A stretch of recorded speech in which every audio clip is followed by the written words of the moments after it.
You hear the cannons first, not one, not a dozen, but a rolling thunder that seems to come from the earth itself.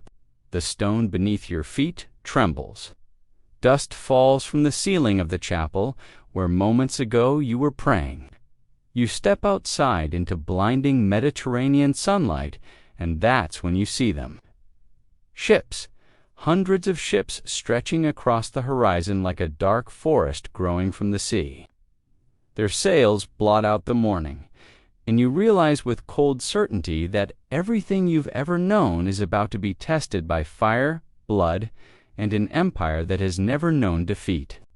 Before we dive deeper into this impossible story, I'd love to know where you're watching from. Drop your country in the comments. It amazes me how a battle fought nearly 5 centuries ago still reaches people across the entire world. What those defenders saw that morning in May 1565 was the largest invasion force the Ottoman Empire had ever assembled against a single target.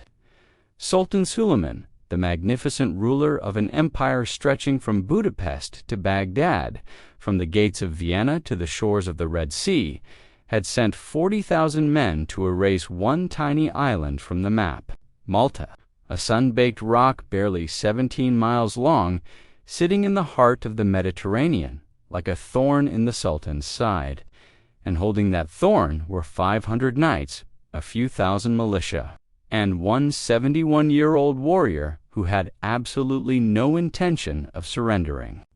The Knights of St. John weren't supposed to be there at all. 40 years earlier, they'd been the masters of Rhodes, another island fortress, until Suleiman himself had driven them out after a brutal 6-month siege in 1522.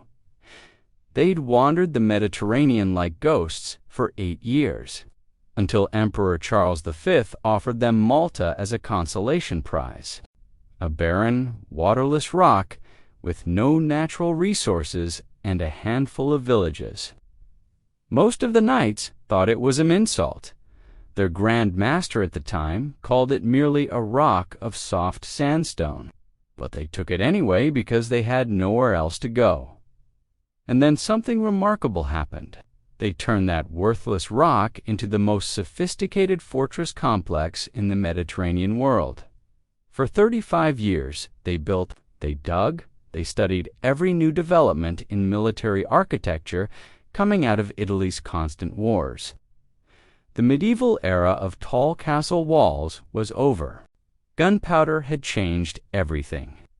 So the knights built low, thick ramparts shaped in angular bastions that could deflect cannonballs instead of shattering under them.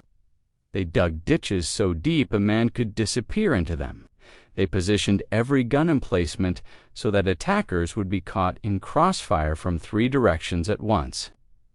And they did something else, something that would prove crucial.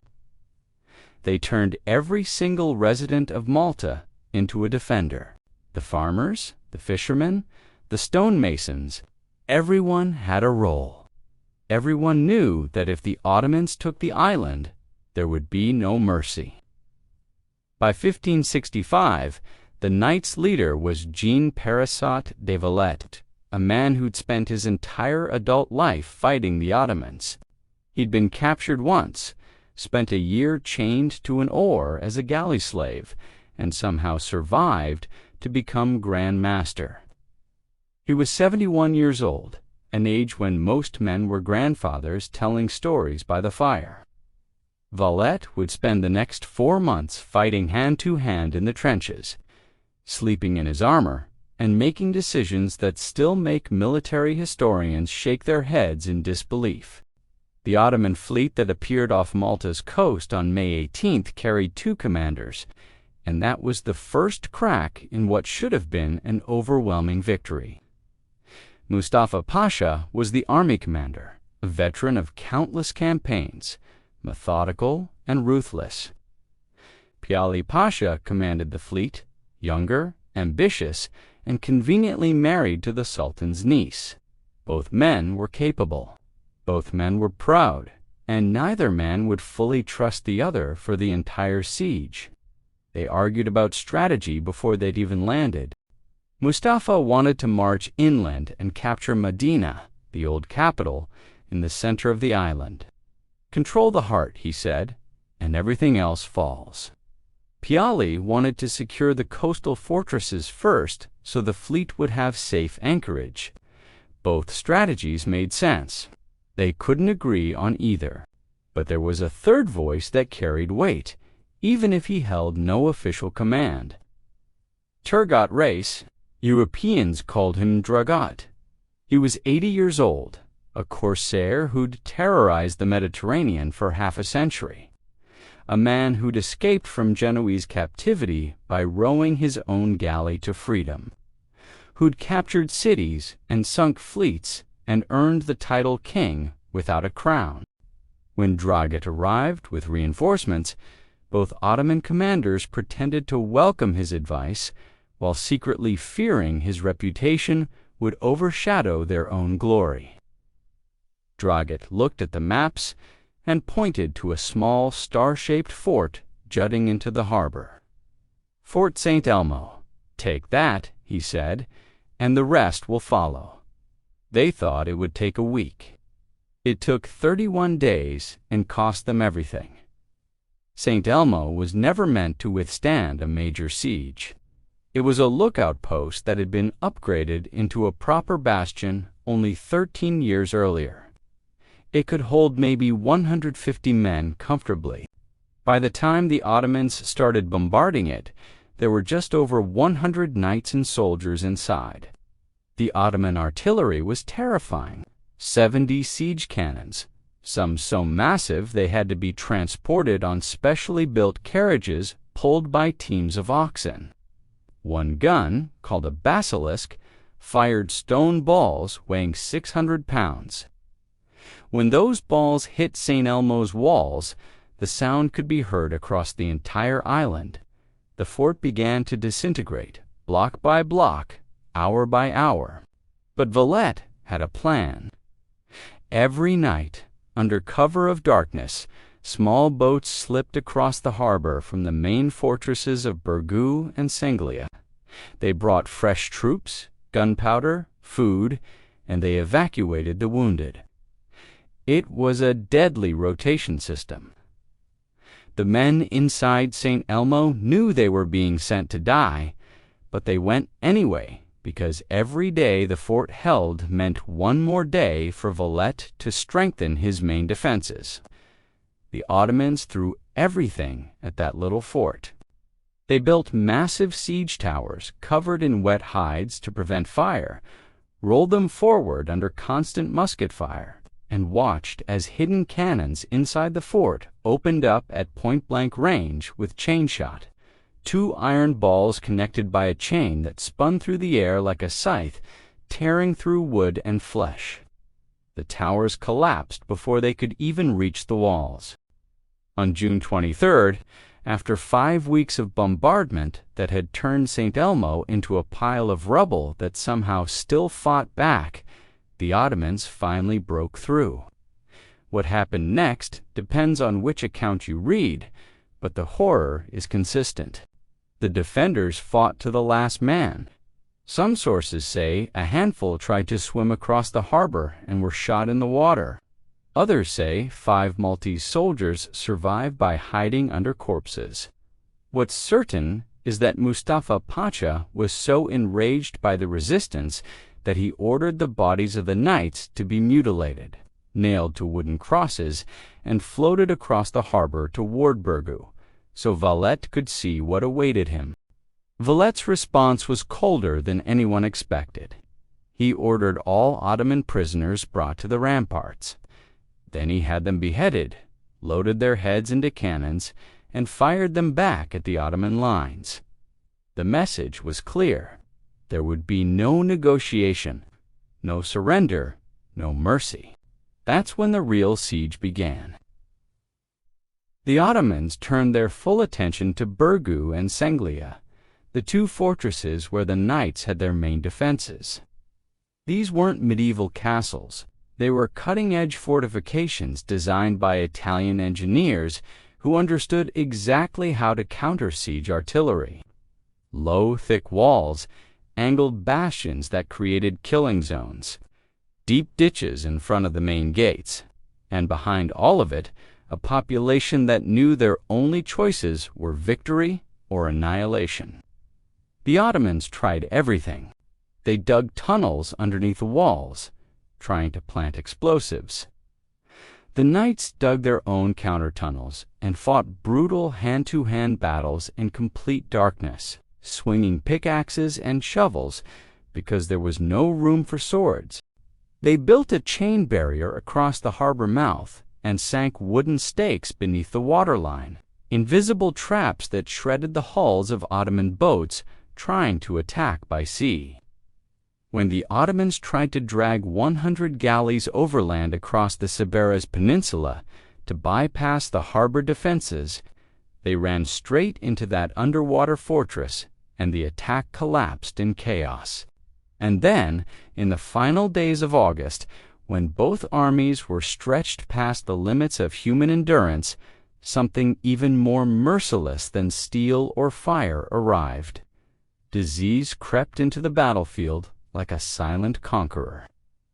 The Ottoman forces had established their vast encampment near the marshlands lying at the base of the grand harbor territory that seemed harmless at first, merely damp ground at the edge of their siege lines. But under the brutal summer sun, those marshes transformed into stagnant, rotting pools that exhaled sickness with every breeze.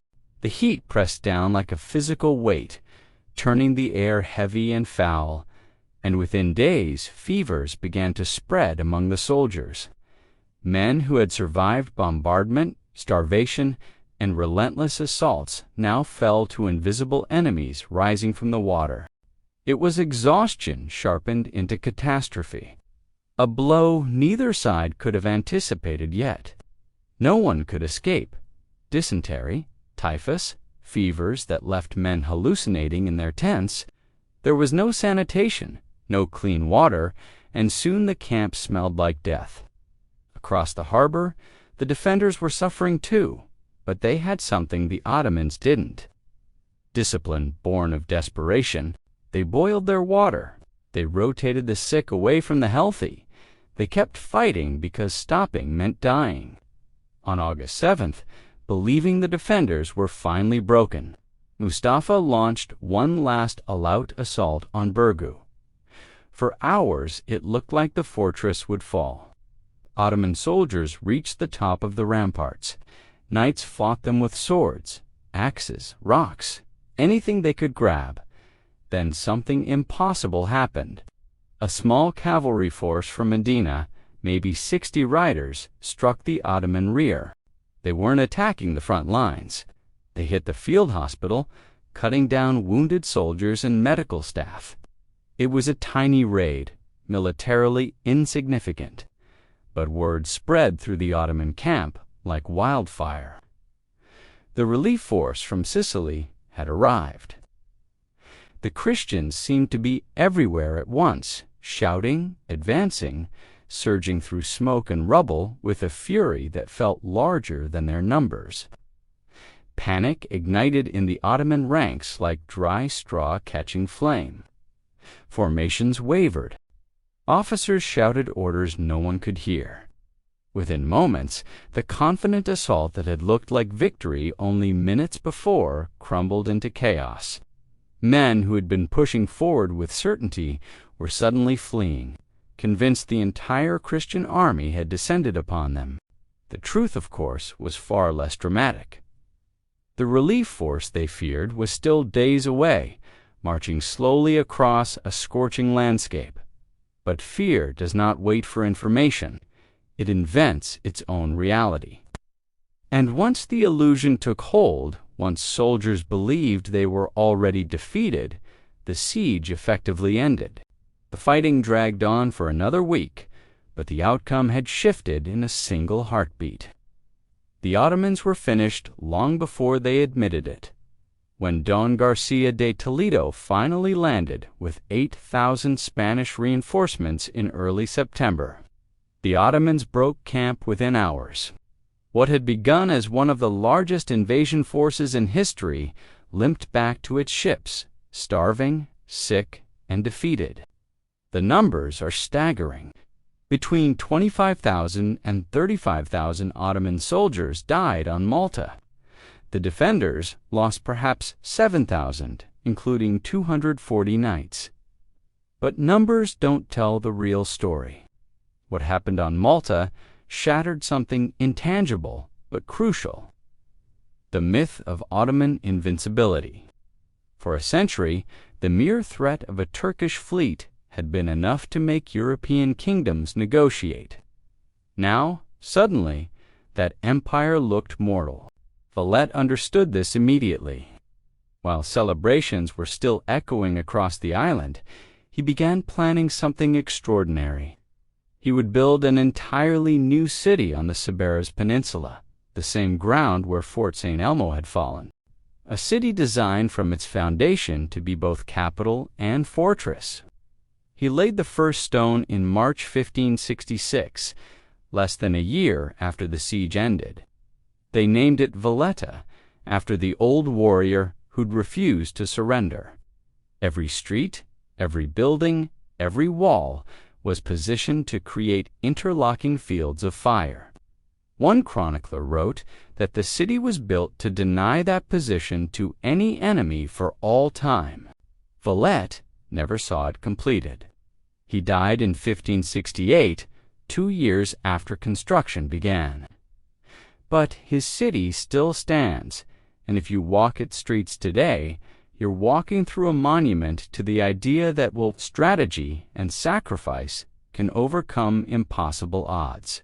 6 years after Malta, inspired by that impossible victory, a coalition of European powers formed the Holy League and met the Ottoman fleet at Lepanto.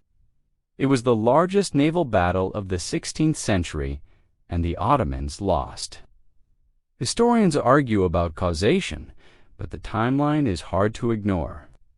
Malta proved something could be done. Lepanto proved it wasn't a fluke. But here's what lingers in my mind, long after the history books close. Deep inside the archives of the Order of St. John, carefully preserved in the silent rooms of Valletta's National Library, there exists a single letter. It was written by a knight named Giacomo Bosio, a man reflecting on events that had scarred a generation, composing his account nearly 30 years after the Great Siege. He interviewed survivors, collected their testimonies, and tried to understand how they'd held on when every rational calculation said they should have died. One phrase appears in multiple accounts, spoken by different men who couldn't have coordinated their stories. When asked why they didn't surrender, they said, "We had nowhere else to go." That's not heroism as we usually imagine it. It's not glory or honor or divine purpose. It's something simpler and more terrifying. It's the realization that sometimes the only way forward is through the fire. Not because you're brave, but because turning back means ceasing to exist. The knights had been driven from Rhodes. They'd been offered Malta as a last refuge. If they lost this rock, there would be no third island, no more chances. So they fought with the desperate clarity of men who understood they were defending not just walls or faith, but the very possibility of their own future. And in that moment, on that impossible island, 500 knights, shoulder to shoulder, with only a few thousand farmers, fishermen, and ordinary men who had never dreamed of holding back an empire, did exactly that. They halted a force that should have rolled over them like a tide. Not because they possessed greater strength, sharper steel, or some secret advantage. Not because heaven bent its will in their favor, or destiny singled them out for glory. They stood because they chose to believe that there are values heavier than fear, principles that cannot be traded for life, and lines that even the desperate refuse to cross. It was not heroism as legend tells it, but a quiet and terrifying resolve, the understanding that, when confronted by overwhelming power, the final weapon left to those who seem weakest is the unshakable decision not to bend, not to yield, and not to break. The Mediterranean sun still beats down on those walls. The harbor where boats floated is now filled with yachts and tourists. But if you stand in the right spot at dawn, when the light hits the honey-colored limestone just right, you can almost see them. The exhausted men on the ramparts, the impossible courage of ordinary people who looked at 40,000 enemies and said, "Not today."